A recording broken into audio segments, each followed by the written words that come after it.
Radio One, jusqu'à 20h, c'est le Sunday Time.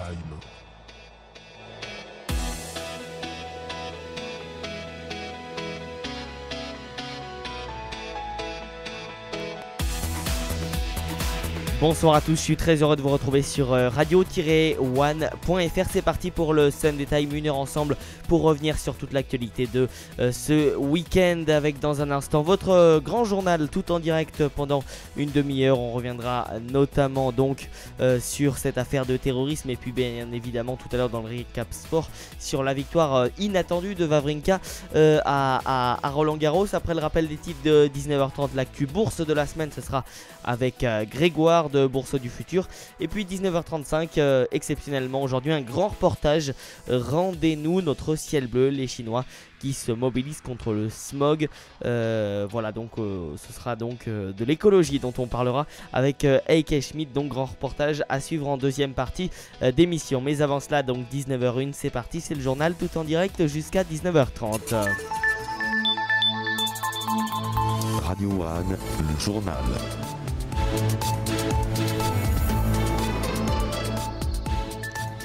Et à la une de l'actualité de votre dimanche 7 juin 2015, le terrorisme et 2 hommes ont été arrêtés dans l'enquête sur Sid Ahmed Glam, cet étudiant soupçonné d'un meurtre et d'avoir préparé des attentats contre une église au Val-de-Marne.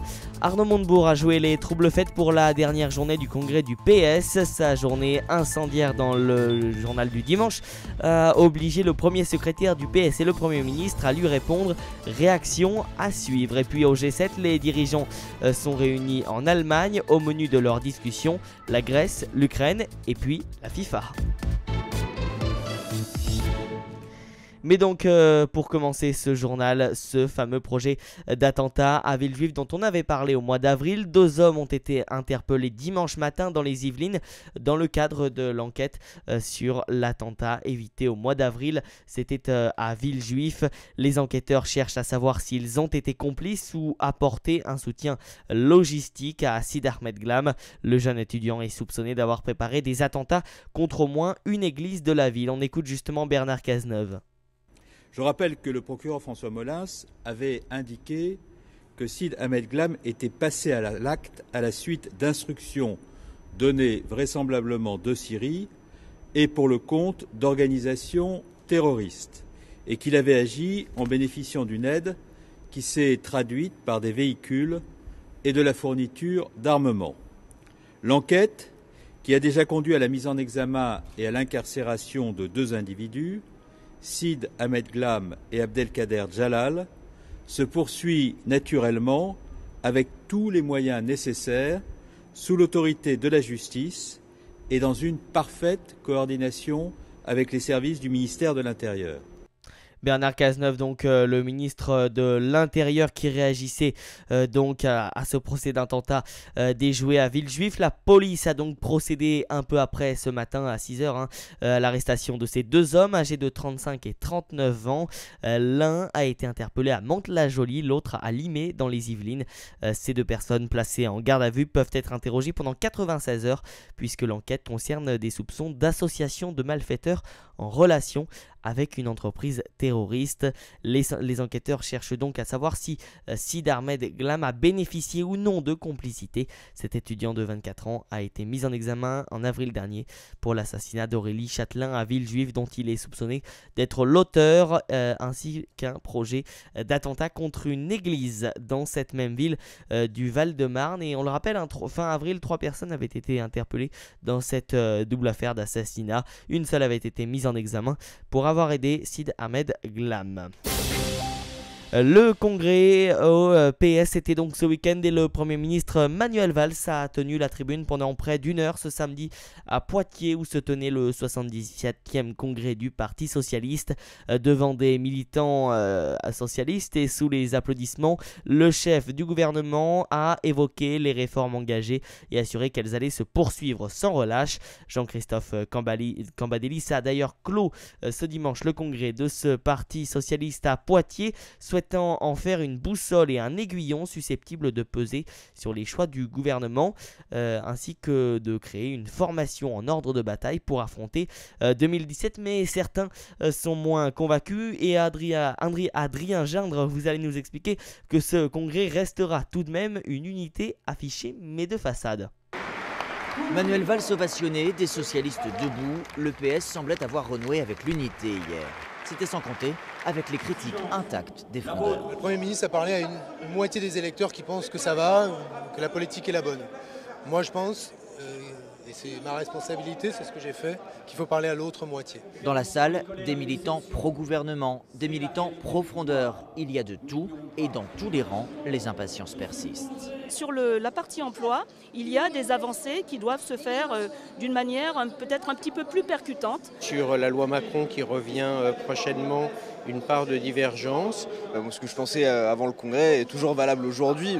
Division, désaccord, débat, aujourd'hui comme hier. Carlos da Silva, le porte-parole du parti, proche de Manuel Valls, dédramatise. Quand vous reprenez les débats que nous avions, nous, la famille socialiste, il y a 30 ans, entre Michel Rocard et François Mitterrand, cela ne nous a jamais empêché de gouverner ensemble. Donc aujourd'hui, les débats que nous avons, ils sont normaux. L'unité dépendra aussi en partie de l'attitude de Martine Aubry.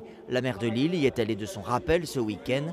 Nous sommes là pour appliquer ce qui a été signé et voté, y compris par le Premier ministre. Adrien Gindre à Poitiers pour le congrès du Parti Socialiste. Et justement, donc Manuel Valls tenait son discours, je vous le disais à l'instant, hier.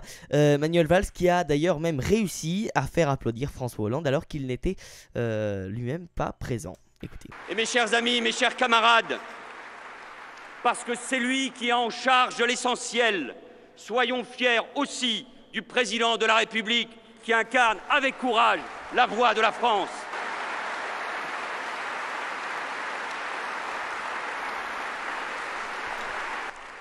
Je suis persuadé que François est en train de vous entendre.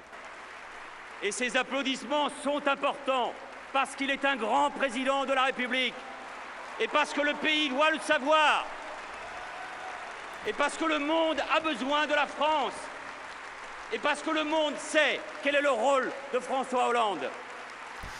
Et bien voilà, Manuel Valls qui a donc réussi à faire applaudir l'actuel président de la République, François Hollande. Et ce congrès s'achève donc ce dimanche. Faute d'enjeu majeur, ce congrès s'est donc déroulé dans le calme. Sauf que voilà, c'était jusqu'à l'apparition du JDD de ce matin. En effet, avec une salve de l'ancien ministre de l'économie Arnaud Montebourg et de l'homme d'affaires Mathieu Pigasse, alors que Manuel Valls a promis la poursuite des réformes. Tous les deux signent une tribune sévère dans le journal du dimanche. Ils étrillent le bilan de François Hollande et du gouvernement. Les deux signataires de la tribune ont sympathisé récemment, selon Arnaud Montebourg, à l'occasion d'une rencontre sur la Grèce et l'Espagne. C'est sur un plan plus large qu'ils se sont entendus, au point de signer ensemble cette critique en règle du bilan du chef de l'État. Dans les coulisses du congrès du PS à Poitiers, tout le monde a lu ou entendu parler de cette tribune dominicale. Des ténors de la ligne Cambadélis aux militants de la base en passant par les fondeurs, chacun a son mot à dire. Et Louise Baudet, vous avez justement recueilli l'ensemble de ces réactions. Des ténors du parti aux militants de base, tout le monde ici a lu ou au moins entendu parler de la tribune d'Arnaud Montebourg. Inde, Valérie et Jean-Paul n'en reviennent toujours pas. Ces militants rennais sont en désaccord sur le fond et choqués sur la forme. Montebourg nous montre depuis plusieurs années qu'il n'est pas du tout responsable et que ce qui l'intéresse, c'est que lui-même, sa propre personne. Il est opportuniste dans le discours et de toute façon, il n'y a plus qui compte. Les grandes idées auxquelles il veut nous faire croire n'ont aucun sens dans la société actuelle. Moi, ce qui me choque énormément, c'est qu'il n'est pas venu participer au débat de ce congrès. Et puis là, tout d'un coup, on les voit redébarquer. Et ça, c'est un des travers de Montebourg. Et par l'intermédiaire d'une tribune, sans la mettre en jeu en débat, d'un point de vue démocratique aussi, c'est un vrai scandale. Un peu plus loin, Dylan est lui aussi en colère. À quoi sert le parti puisque plus rien ne s'y passe, pense ce militant du 19e arrondissement de Paris.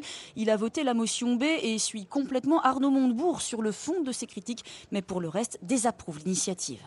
La difficulté que j'ai avec Montebourg, c'est qu'il est souvent juste sur le fond, mais malheureusement il ne dit pas les choses dans le bon cadre. Ce qu'il a dit aujourd'hui doit pouvoir être débattu dans le Parti Socialiste et doit pouvoir être traduit ensuite dans les actes du Parti Socialiste. Cette bataille-là, il ne faut pas la mener au JDD, il faut la mener au Parti Socialiste. Il ne faut plus être dans les logiques individuelles, les logiques présidentialistes. Il faut être dans une logique de contribution collective, de démarche collective à l'intérieur du parti et éventuellement avec d'autres.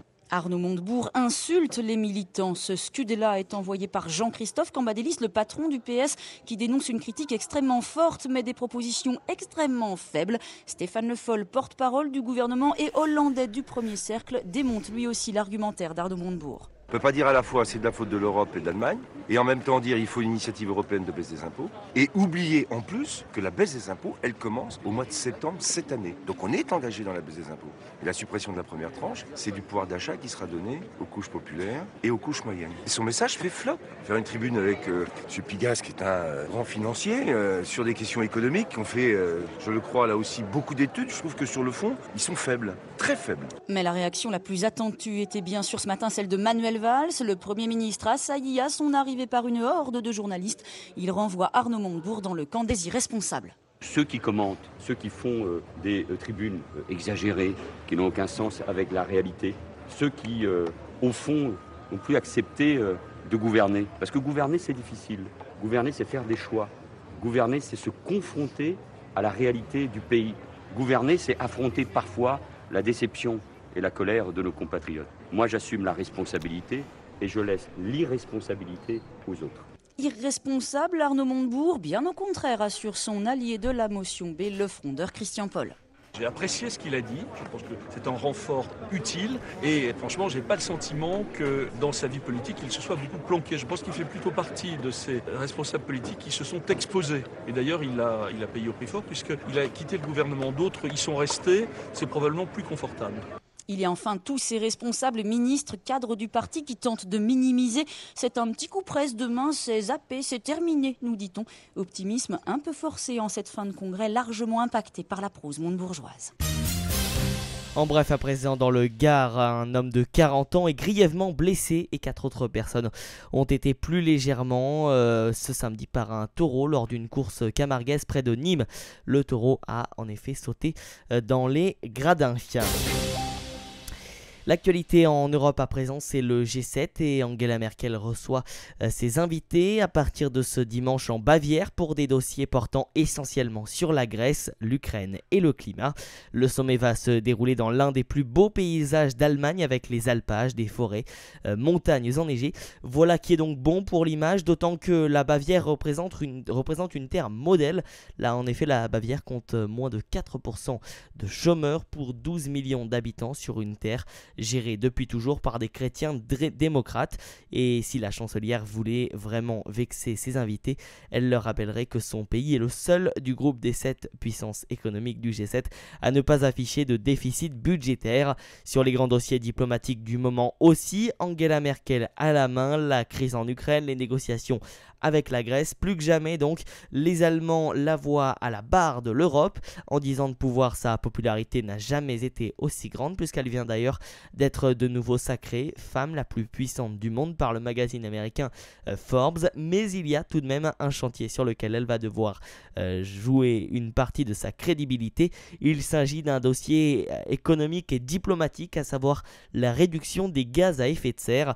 L'ancienne chancelière du climat milite en effet pour que le G7 s'engage sur des objectifs chiffrés tout en refusant dans son pays de taxer les vieilles centrales à charbon.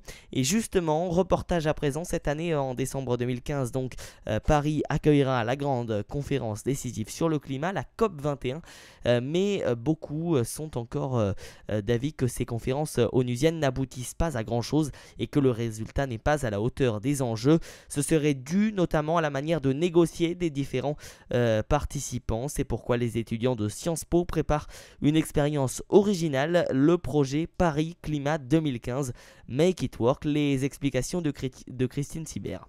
Et il rêverait de venir Alice, Jennifer, Karine et Rémi, tous étudient à Sciences Po, forment le noyau dur de ce projet qui entre dans une phase décisive, le recrutement des 200 simulateurs, selon les termes de Rémi Rua, l'un des étudiants organisateurs. C'est une simulation, on a changé un peu le terme, c'est une simulation, puisque les étudiants non seulement simulent, mais ils simulent avant que ça se passe. Et donc on est en train de mettre en place un recrutement, non seulement à Sciences Po, mais aussi dans d'autres universités en France et dans le monde, dans un maximum de disciplines possibles, du droit, de l'économie, des sciences exactes et naturelles. On a envie que ce soit la vision la plus intégrée possible. Le résultat de la simulation va vraiment dépendre des acteurs qui vont être dedans. Ces simulateurs vont donc jouer la COP21 dans le but de montrer aux vrais négociateurs comment s'y prendre pour aboutir à un accord ambitieux. Et pour cela, il faut changer de méthode et poser dès l'entrée de jeu les bonnes questions, souligne Alice Maréchal, elle aussi étudiante à Sciences Po. Les négociations étaient vraiment tournées sur des détails, donc sur le CO2, sur les 2 degrés, etc. et comment on peut se répartir la responsabilité. Mais au lieu de se dire à qui la faute et comment on la répartit, plutôt vers quoi on veut tendre et de quelle manière on peut réussir à atteindre cet objectif. Dans quel monde voulez-vous vivre? Pour Bruno Latour, professeur à Sciences Po et l'un des initiateurs du projet, c'est cette question-là qu'il faut poser aux négociateurs. Comment vous voyez en 2030 ou en 2050? Vous avez quel type de mer, quel type de ville, quel type de voiture, quel type d'énergie, etc. Et là, on voit que les choses bougent. Parce qu'évidemment, dès que les gens commencent à dire où est-ce qu'on sera dans 30 ans, on a évidemment des incertitudes, mais on a aussi une marge de manœuvre qui s'ouvre. Et c'est ça qu'on voudrait simuler. Quand Karine Verlinden, une étudiante venue de Flandre, s'imagine d'ici 30 ans, elle a au moins une certitude, si rien n'est fait, elle aura la tête sous l'eau. Je ne vais plus avoir une maison, parce que moi j'habite au Flandre, Nord-Belgique, et on sera sous l'eau. D'où l'importance de réussir les négociations sur le climat et d'obtenir que tous, les politiques, les entreprises, mais aussi monsieur et madame tout le monde, se sentent responsables de leurs actes, souligne Jennifer Ching. Elle vient de Hong Kong et elle fait elle aussi partie des étudiantes organisatrices. Pour moi, ça sera mieux, oui, si on peut faire le lien entre nos actions et les conséquences. Oui. La simulation Paris Climat 2015 Make It Work aura lieu au Théâtre des Amandiers à Nanterre du 26 au 31 mai. Christine Sibert, aux États-Unis à présent, 2 détenus décrits comme dangereux par la police sont recherchés depuis samedi. Ils ont réussi à s'échapper de la prison de Clinton à Dannemora, présenté pourtant comme l'établissement pénitentiaire le mieux gardé de l'État de New York. 200 policiers appuyés par un hélicoptère sont lancés aux trousses des 2 hommes. L'un a été condamné à perpétuité et l'autre à 25 ans de prison pour meurtre. Les faits pour lesquels il purge sont de lourdes peines et concernent le meurtre d'un shérif assistant pour l'un et pour l'autre l'enlèvement d'un homme abattu. Et selon le gouverneur de l'État de New York, personne n'a jamais réussi à s'évader de cette partie très surveillée de cette prison de Clinton ouverte en 1845. Elle héberge aujourd'hui quelques 3000 détenus. Reste en tout cas à savoir si les 2 fuyards ont bénéficié d'aide ou de complicité pour s'évader.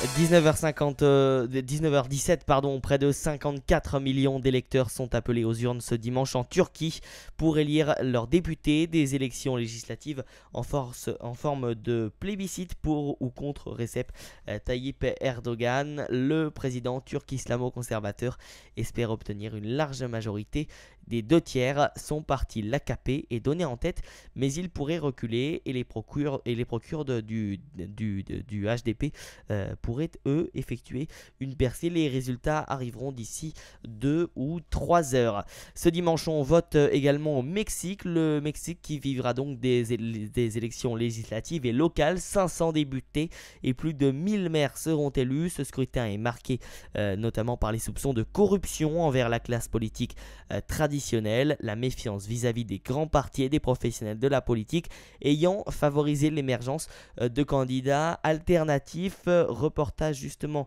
au Mexique de Emmanuel Steele qui nous présente ces candidats et qui a interrogé ses électeurs mexicains sur le rejet de la politique. Emmanuel Steele. Bueno, ¿por qué un payaso? ¿Por qué un payaso en la política? Un clown en politique, pourquoi pas? Lagrimita, comique de profession, est aussi candidat aux élections. Il veut devenir maire de Guadalajara, la deuxième ville du Mexique. Et dans ses interviews télévisées, Guillermo Cienfuegos, de son vrai nom, tourne en dérision les professionnels de la politique. Ils ne font que des clowneries. Alors il est temps qu'un vrai clown gouverne enfin. L'homme au nez rouge est accusé par ses détracteurs de faire de la politique un cirque, tout comme les chanteurs, actrices et présentateurs télé qui aspirent à un mandat. Leur manque d'expérience, ils l'exhibent comme un gage d'honnêteté. Des terrains de football à la politique, Cuauhtémoc Blanco veut être le maire de Cuernavaca, une ville au sud de Mexico. Encore une candidature qui sort de l'ordinaire et ce n'est pas une blague, annonce le présentateur de cette chaîne sportive. Cuauhtémoc Blanco est l'une des stars du foot mexicain, plus connue pour ses buts que pour ses idées politiques. Je suis un simple citoyen et je veux aider les gens. Pour Rosenthal Salazar, un électeur, les politiciens sont corrompus par définition et il faut chercher d'autres types de gouvernants. Je crois que les candidatures qui viennent du peuple sont une très bonne option. Ces personnes ne connaissent rien à la politique, mais elles aiment leur pays. Pour la toute première fois au Mexique, les candidatures citoyennes sont autorisées. Qu'ils soient célèbres ou pas, ces novices recueilleront les votes de la désillusion après les nombreux scandales de corruption qui ont entaché la classe politique traditionnelle. C'est la première fois que je vais voter sans avoir confiance en aucun parti, raconte Marta Marquez, une avocate qui se rendra aux urnes les pieds lourds. D'après la politologue Soledad Loaesa, les Mexicains ont été frappés ces derniers mois de découvrir l'ampleur de la corruption. L'électorat est assez scandalisé, surtout qu'il y a une accumulation de crises et d'histoires de corruption et d'irresponsabilité, je dirais. Et puis, on a l'impression qu'ils sont prêts à ignorer les réactions de l'opinion publique. Le sujet de la corruption est devenu un sujet central, surtout parce que maintenant, justement, les médias montrent les dimensions de la corruption. Cette corruption, elle est désormais si répandue qu'à la veille de ces élections, elle fait même l'objet de quelques chansons. Con su eterna corrupción, nos llevó hasta los 70s, hoy vamos de mal en peor.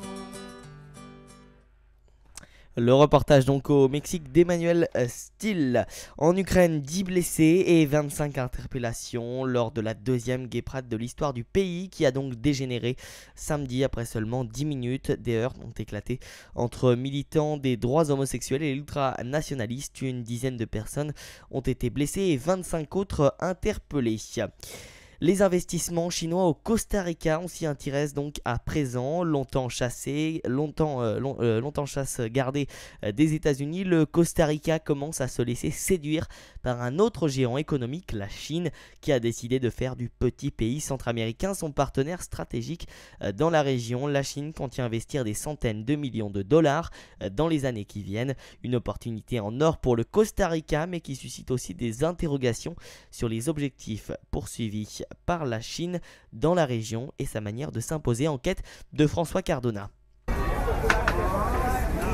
Immense et tout en rondeur, le stade de football de San José est un cadeau de la Chine estimé à 80 millions d'euros. Il a été livré en 2011 après le rétablissement des relations diplomatiques entre Pékin et San José. Depuis, la Chine a fait du petit pays le centre de ses intérêts stratégiques dans la région. C'est l'avis de Victor Umania, l'un des directeurs de l'école de commerce latino-américaine de San José. Je crois que la Chine a deux objectifs. S'installer dans la région, y avoir une présence physique pour pouvoir accéder plus facilement aux marchés américains. En plus de cela, ouvrir une route commerciale qui connecte l'Asie à l'Europe en passant par l'Amérique. Pour cela, le Costa Rica va se transformer en plateforme. Il prévoit même de créer une voie autoroutière et ferrée qui traversera le pays et sur laquelle il pourrait faire transiter 30 000 containers par jour. La Chine se propose d'investir 1,5 milliard d'euros pour moderniser cette route 32, un axe stratégique qui traverse le pays et racheter sa plus importante raffinerie de pétrole. Des investissements sans précédent pour le Costa Rica, mais des voix discordantes se sont élevées ces derniers mois. Le ministre des Transports et des Travaux publics a finalement décidé de bloquer temporairement le projet de la route 32. Carlos Cenini exige de la Chine de meilleures garanties, quitte à perdre ses investissements records. Ce que j'ai découvert, c'est que le contrat avec la Chine pour la construction de la route ne prévoyait pas d'études préliminaires. Sans ces études, on ne peut pas savoir comment vont être faits les travaux ni dans quelles conditions.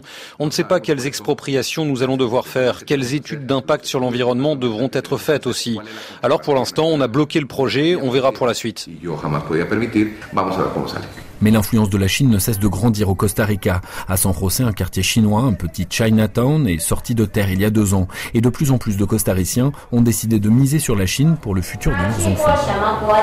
L'école Kumse ne comptait que 6 élèves il y a 10 ans. Sa directrice, Lien Kuoding, en accueille désormais plus de 150 chaque semaine.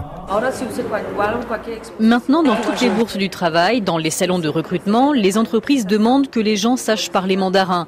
Et grâce à cela, ils ont un meilleur salaire. Donc oui, le chinois, c'est la langue du futur ici. Les parents inscrivent leurs enfants très tôt pour qu'ils se familiarisent avec le chinois. Le Costa Rica, souvent surnommé Costamérica à cause de ses liens forts avec les États-Unis, est peut-être sur le point de devenir la petite Chine d'Amérique centrale. François Cardona, San José, RFI. 19h25, les sports.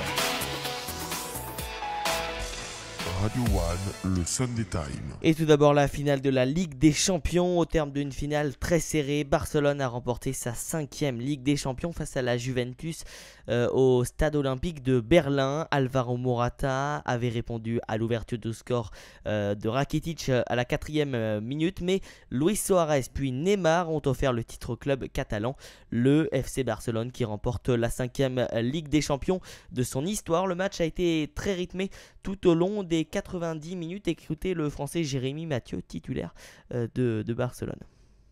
Pour ma première année ici à Barça, remporter le triplé et là gagner la Champions, c'est merveilleux.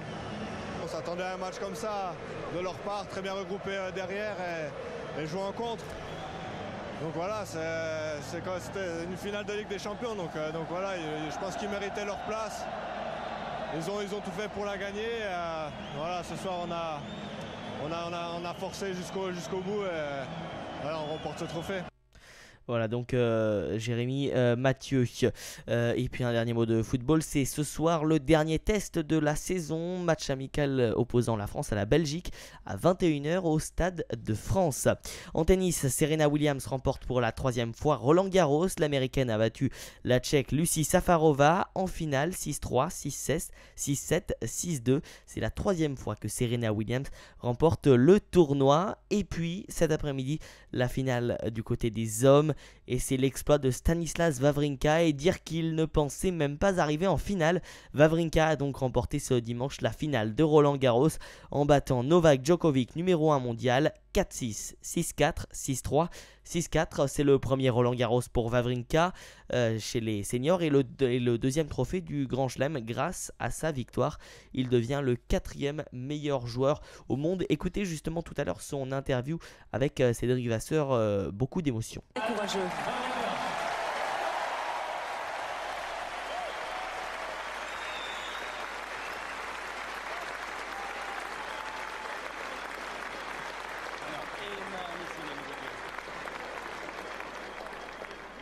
Stan, vous êtes 2 immenses champions. Tu savais qu'aujourd'hui, pour battre Novak, il fallait que tu joues le match de ta vie, et tu l'as fait. Oui, jouer contre Novak, c'est toujours un gros challenge. C'est un énorme champion, toujours très fair play. Aujourd'hui, j'ai fait, c'est clair, le match de ma vie. J'ai du mal à y croire. J'en tremble encore et je suis vraiment super heureux.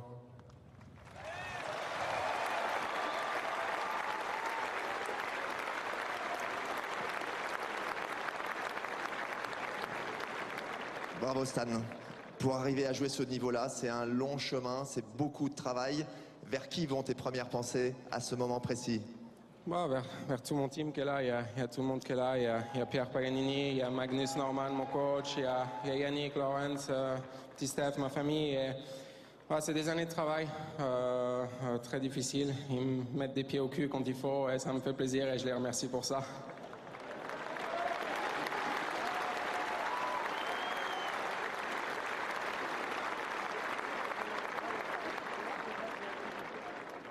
depuis 1 an et demi, tu as réalisé des choses extraordinaires et tu fais partie du cercle très fermé des joueurs en activité ayant remporté au moins 2 tournois du Grand Chelem. Ça te fait quoi? Ça vient d'arriver, donc c'est un peu difficile à y croire. Maintenant, non, c'est quelque chose d'exceptionnel. Jouer aujourd'hui en finale contre Novak, c'était pour moi un des plus gros challenges. Je sais à quel point il aimerait ce Roland Garros. J'espère vraiment qu'il en aura un jour parce que c'est un grand champion et je leur dis bravo.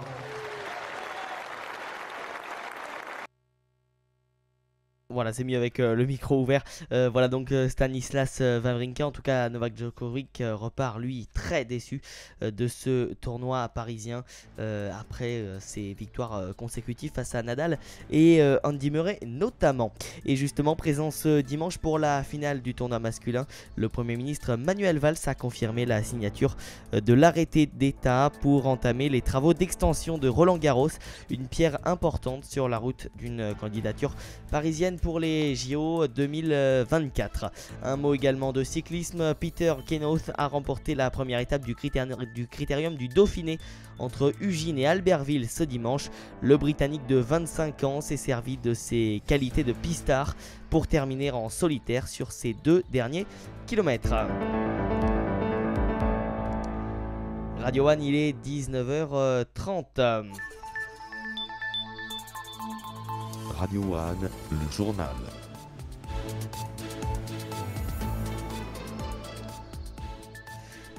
19h30, le rappel des titres de l'actualité de ce dimanche, et il est possible d'infléchir certains aspects de la politique économique. Voilà ce qu'a estimé au congrès du PS à Poitiers Jean-Christophe Cambadélis en souhaitant un débat amical avec le gouvernement en prévision des discours budgétaires de l'automne. L'ancien ministre Arnaud Montebourg et l'homme d'affaires Mathieu Pigat s'attaquent très durement dans la politique du gouvernement dans une tribune du JDD avec donc un bilan de François Hollande jugé catastrophique. Il souhaite une coalition des pays européens pour une stratégie de baisse d'impôts en faveur des ménages. Et justement, Manuel Valls a répliqué à Arnaud Montebourg en déclarant qu'il laissait l'irresponsabilité aux autres. Au Luxembourg, les électeurs luxembourgeois se sont massivement prononcés par référendum contre l'octroi du droit de vote aux étrangers qui représente 46% de la population. Et puis un mot de tennis. À Roland-Garros, Stanislas Wawrinka remporte les internationaux de France pour la première fois en battant le numéro 1 mondial et favori Novak Djokovic.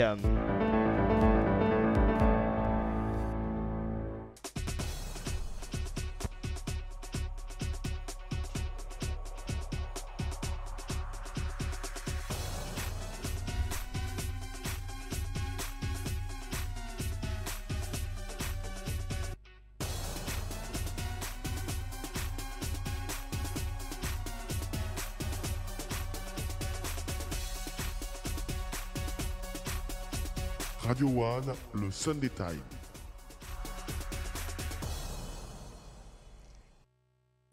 Et à 19h32, c'est Grégoire de Bourse du Futur qui nous a rejoint. Bonsoir Grégoire. Bonsoir. On va revenir avec vous sur l'actualité boursière de la semaine. Tout à fait. Alors, cette semaine en bourse, alors les entreprises Ianco, Union Technology, Informatic Group et Soft Computing ont réuni leurs actionnaires en assemblée générale. Le département américain du travail publiera son rapport de mai sur l'emploi salarié hors secteur agricole. Les économistes sondés par le Wall Street Journal tablent sur 220 000 créations nettes d'emplois et un taux de chômage stable à 5,4%. La hausse des prix des bons du trader américain a entraîné un recul des taux de l'emprunt à 10 ans à son plus bas niveau des 4 dernières semaines. Le gouvernement grec disposerait, selon certaines sources, de suffisamment de liquidités pour rembourser au FMI un prêt de 300 millions d'euros, mais n'est probablement pas en mesure d'acquitter 3 autres remboursements à l'institution de Washington prévus mi-juin. Alors la BCE, la Banque Centrale Européenne, a relevé mardi soir le montant des emprunts que peuvent contracter les banques grecques dans le cadre du programme de prêt d'urgence qui s'élève à 80,7 milliards d'euros. Et pour finir, donc le CAC 40 a fini en baisse de moins 1,33%. le ramenant sous la barre des 5000 points à 4920,74 points. Le Dow Jones en baisse également de moins 0,31% à 17 849,46 points. Le lingot d'or avec une petite baisse est actuellement à 33 180 euros. Et le baril de pétrole stable à 58,97 $.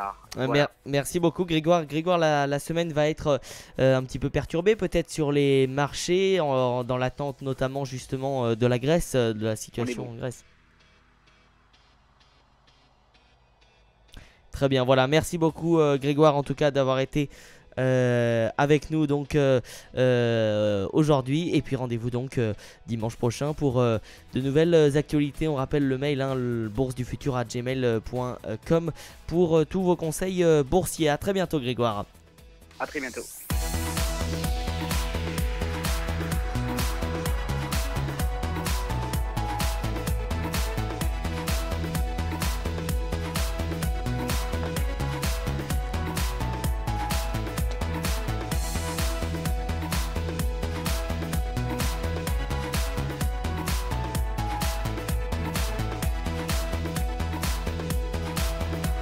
Radio One, le Sunday Times. Rendez-nous notre ciel bleu. Les Chinois se mobilisent contre le smog. En effet, en juin 2015, la Chine, premier pays pollueur de la planète, doit dire comment elle compte réduire ses émissions de gaz à effet de serre en vue de la conférence sur le climat qui se tiendra en fin d'année à Paris. Très dépendante du charbon, la Chine peine à mettre en œuvre une politique plus respectueuse de l'environnement. Plus que la pression internationale, ce sera sans aucun doute la pression populaire qui fera bouger les choses, car face à l'air pollué dans la plupart des villes, les citoyens commencent à s'organiser, aux grandes dames d'ailleurs des autorités qui s'inquiètent de tout mouvement contestataire. Exemple aujourd'hui à Yeouan dans la province de Guangdong, ville de 2 millions d'habitants dans le sud du pays. Fait rarissime, plusieurs milliers de personnes sont descendues dans la rue pour protester contre une nouvelle centrale à charbon. Eike Schmidt a rencontré ces personnes. C'est parti donc pour le grand reportage du Sunday Times qui va rythmer cette deuxième partie exceptionnellement aujourd'hui. Grand reportage. Ça, c'est une vidéo prise par un ami. Les manifestants ont débuté leur marche devant le bâtiment du gouvernement local. Ils ont fait un tour et ils sont revenus vers le gouvernement. Vous voyez les policiers de chaque côté. Je crois qu'on était plus de 5000. La dernière fois, on était peut-être même 30 000.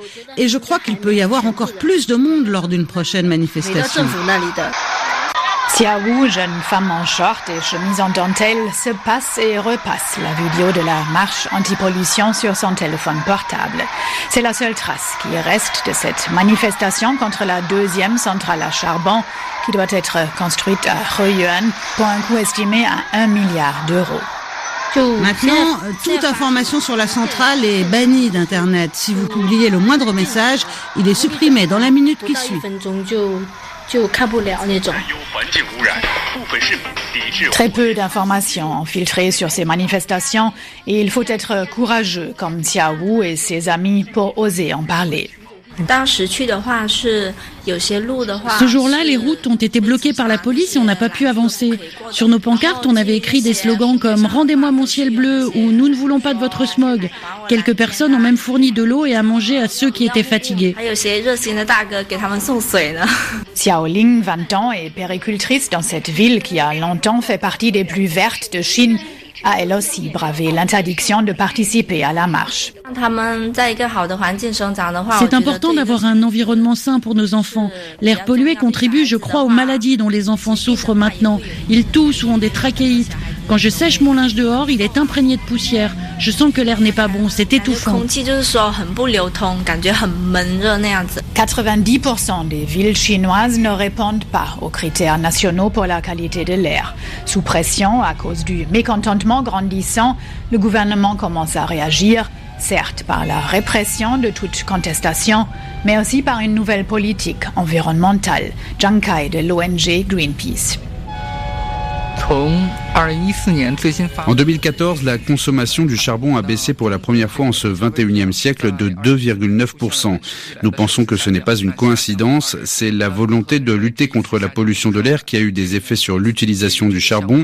D'autres chiffres le prouvent, l'investissement dans les énergies fossiles a baissé et en 2014, la Chine a investi plus dans l'énergie éolienne que dans le charbon.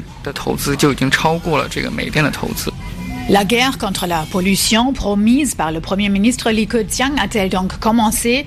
Hugh Slater, chercheur au Forum chinois du carbone qui valorise les énergies vertes en Chine, veut le croire. Absolument, les protestations sont réprimées, mais il ne faut pas croire que le gouvernement les ignore.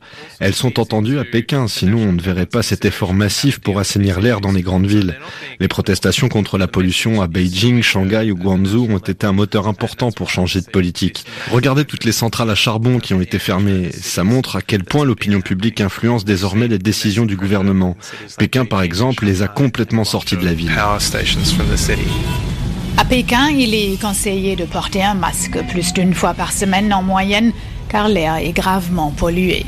Et le gouvernement a en effet commencé une campagne de nettoyage. Sur les 4 principales centrales à charbon, il ne reste qu'une seule encore en activité. Le calcul du gouvernement ne fait guère de doute pour Björn Konrad de l'Institut Merix, fin connaisseur de la politique environnementale en Chine. La population est mécontente, surtout dans les grandes villes, Pékin, Guangzhou, Shanghai. La colère dans ces centres urbains est bien plus importante et bien plus menaçante que dans les régions rurales.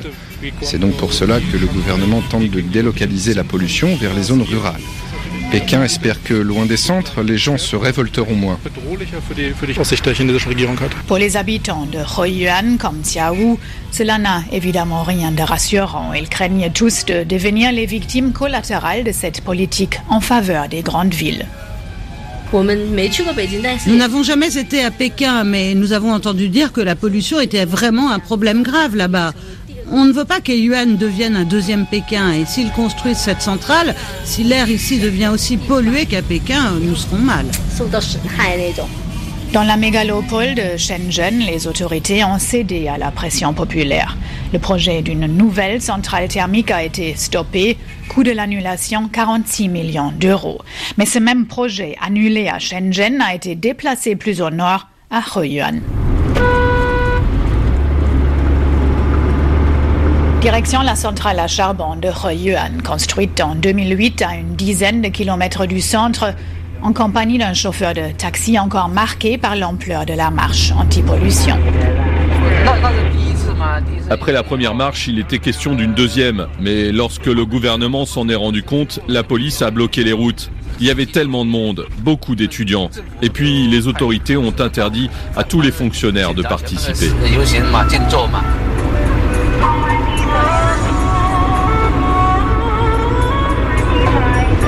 Quelques voitures portent encore le slogan « Rendez-moi mon ciel bleu ». Le gouvernement ne devrait pas arrêter des gens pour de tels slogans. Sinon, cela montre qu'il n'y a pas de liberté ici.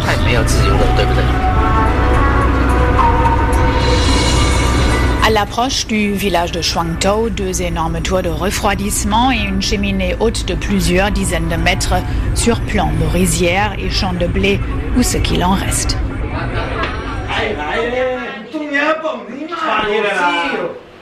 Dans un petit abri dans ce bourg qui toise la centrale, les villageois jouent au mahjong et font comprendre par un hochement de tête qu'ils sont tous contre ce projet d'une nouvelle centrale à charbon par ici. Un homme pointe du doigt la plaine où quelques bœufs broutent l'herbe sauvage. Plus de champs ni de culture par ici. Ici, vous pouvez voir l'eau polluée. Personne n'a reçu l'indemnisation, je crois. Moi, en tout cas, je n'ai rien reçu. Maintenant, l'eau est polluée. Avant, nous cultivions de riz 2 fois par an, mais aujourd'hui, cette eau est noire.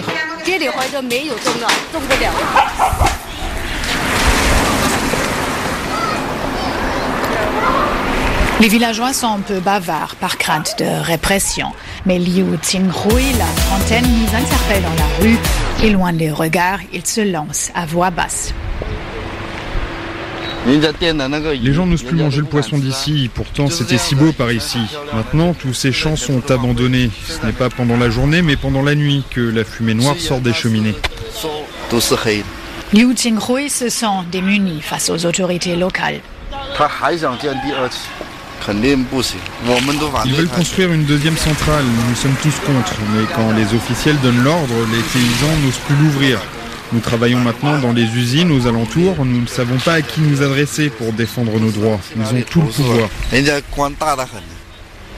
Au cœur de la ville de Heyuan, le bureau de l'environnement a ouvert un guichet pour promouvoir la nouvelle centrale à charbon. De beaux locaux modernes mais vides. Un fonctionnaire nous sert du thé, visiblement content d'accueillir enfin quelqu'un. Ce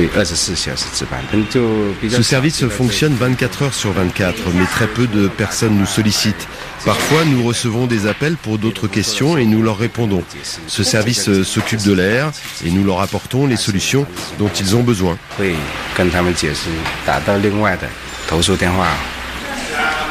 La jeune Xiao ne fait pas confiance aux autorités locales. Si on s'adressait à ce bureau, il nous dirait que des choses inutiles. À Heyuan, 30 000 habitants ont signé une pétition contre la nouvelle centrale à charbon. Mais ailleurs aussi, les manifestations anti-pollution se multiplient.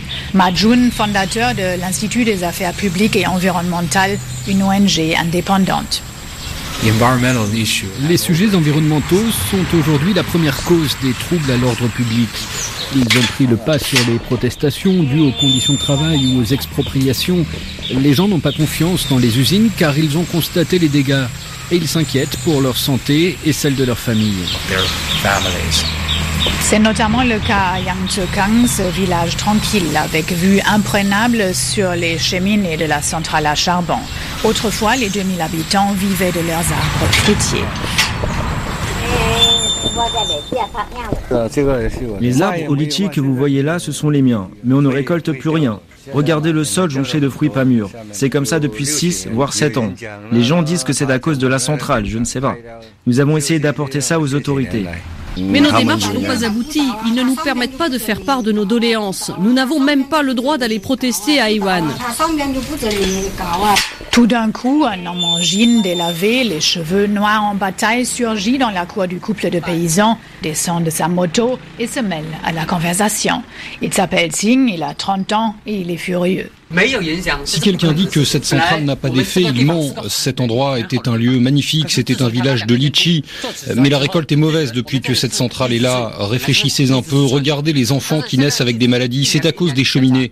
Ce n'était pas comme ça ici avant. Moi, je crois que les officiels acceptent des pots de vin. Eux, ils prennent l'argent et peuvent partir. Mais nous, les gens ordinaires, nous devons rester ici et souffrir. À Pékin, le gouvernement commence à prendre conscience de la colère qui monte. Mais souvent, les autorités locales ne suivent pas les ordres venus d'en haut, estime le militant écologiste Ma Jun.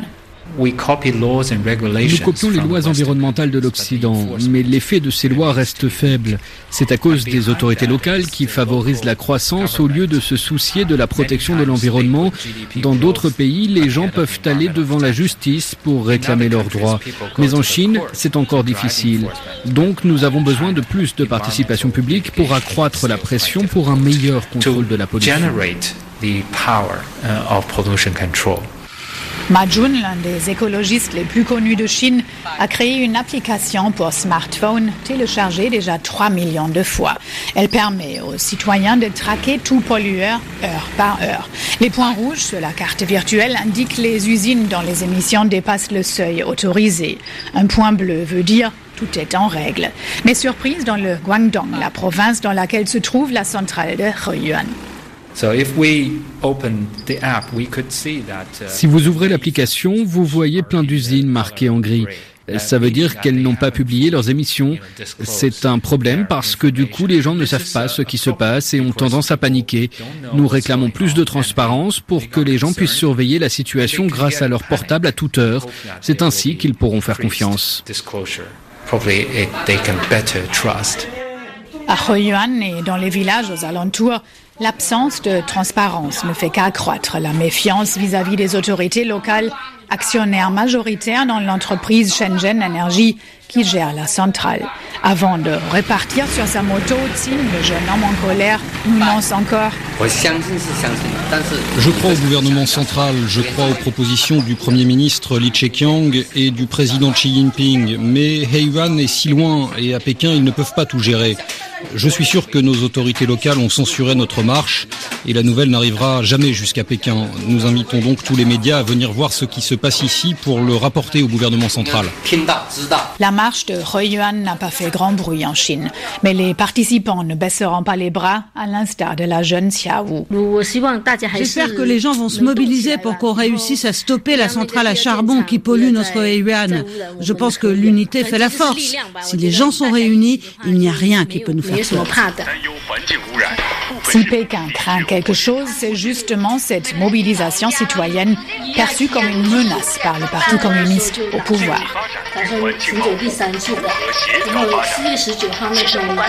Rendez-nous notre ciel bleu. Les Chinois se mobilisent contre le smog. Un grand reportage de Heike Schmidt et de Caroline Kahn. Réalisation Souel Kedir.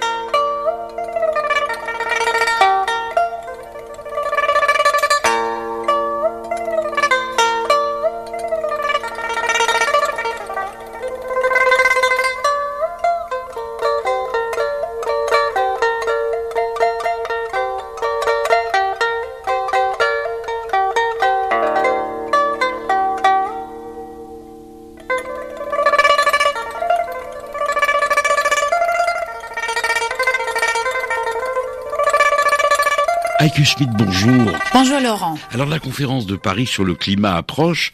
Où en est-on alors de l'engagement chinois comme le réchauffement climatique ? La seule chose que l'on sait, les Chinois veulent annoncer leur contribution avant la fin du mois de juin.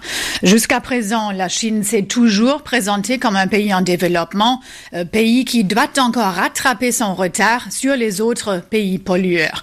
Mais les choses bougent ici. En novembre dernier, Pékin s'est pour la première fois fixé un objectif, celui d'atteindre le pic de ses émissions de CO2 autour de 2030. Le moment semble d'ailleurs propice pour la Chine de changer de cap. Pourquoi ? Eh bien, les temps de la croissance frénétique sont finis. Le moteur tourne au ralenti. Conséquence, pour la première fois, on voit une baisse de la consommation du charbon et une baisse de l'énergie produite grâce à cette énergie fossile. Cela dit, l'économie dépend toujours à 66% du charbon. Les Chinois semblent pourtant de moins en moins prêts, on l'a entendu, à accepter la pollution de l'air causée en grande partie par les centrales à charbon. Quel est le rôle véritablement de ces protestataires ? Cette mobilisation citoyenne jouera un rôle clé et sera certainement plus importante que toute pression internationale. Le documentaire accusateur Sous le dôme a éveillé les consciences ici, c'était en mars dernier.